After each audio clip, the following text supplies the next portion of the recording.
अस्सलाम वालेकुम नाज़रीन, जैसा कि हम जानना चाहते हैं कि कभी हम और कभी तुम ड्रामे में आगे क्या होने वाला है। शजीना और मुस्वा, जैसा कि हम जानते हैं कि अलग घर में रहते हैं। ये दोनों आपस में बहुत खुश खुश रहने लग पड़े हैं।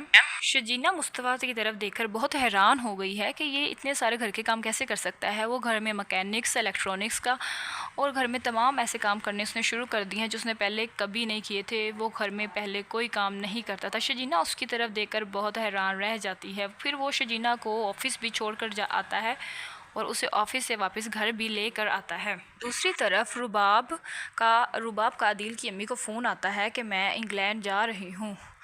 और उसके बाद अदील भी बहुत परेशान होता है कि वो पता नहीं क्यों जा रही है। वो रुबाब बताती है कि मैं अपनी अम्मी अब्बू से मिलने जा रही हूँ, मुझे उनकी बहुत ज़्यादा याद आ रही है।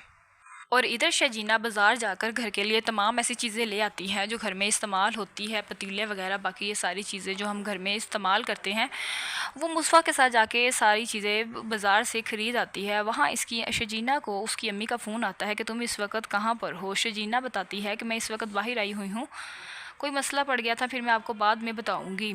शजीना की अम्मी कहती है तुम आज हमारे घर ज़रूर आना। शजीना रात को उनके घर चली जाती है। जब उसकी अम्मी पूछती है कि तुम्हें क्या मसला है, शजीना बताती है कि मुस्वा की अम्मी ने हमें घर से बाहर निकाल दिया है अदील की बीवी रुबाब के कहने पर।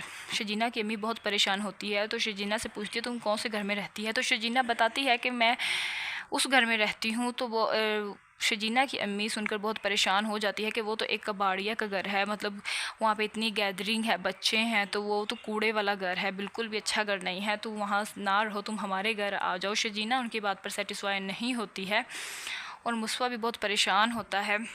मुस्तफ़ा शजीना से कहता है कि तुम्हारे हाथ तो वैसे ही घर के काम करने के लिए नहीं बने, तुम्हारे हाथ तो लैपटॉप चलाने, किताबें पढ़ने के लिए बने हैं, तुम घर का काम करती हुई अच्छी नहीं लगती। जब रुबाब को अदील के एक्स्ट्रा फेयर का पता चलेगा कि वो निताशा और इसकी बात चल रही है तो रुबाब को बहुत गुस्सा आएगा और ये बात वो अपने पापा को भी बताएगी। और जब रुबाब को अदील के एक्स्ट्रा फेयर का पता चलेगा तो वो अदील को डिवोर्स दे देगी और अदील ना घर का रहेगा ना बाहर का रहेगा।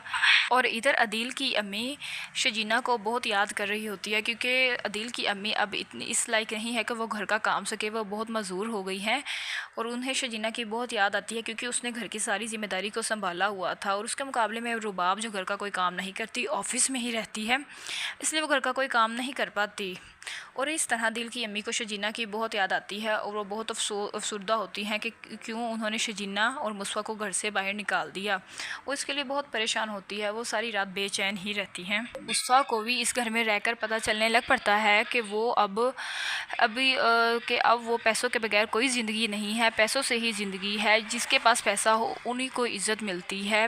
वो थोड़े से पैसे कमाते हैं, शजीना और मुस्वा उतना एक हफ़्ते में इस्तेमाल करके दोबारा फिर कमाते हैं।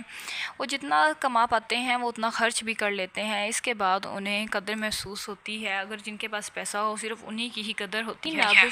लेकिन अब शजीना को मुस्वा से सच्ची मोहब्बत हो गई है। वो शजीना मुस्वा का अब कभी हाथ छोड़ने वाली नहीं है। वो अब उसके हर सफ़र पर उसके साथ ही रहेगी, उसका दूसरा बायां हाथ बनेगी। शजीना और मुस्वा को कौन कौन इकट्ठे देखना चाहता है मुझे कमेंट करके ज़रूर बताइएगा और मेरी मोर वीडियोस को वॉच करने के लिए सब्सक्राइब करना मत भूलिएगा ताकि हमारे चैनल पर चलने वाली हर अपडेट का नोटिफिकेशन आप तक हर वक्त और बासानी आ सके। शुक्रिया।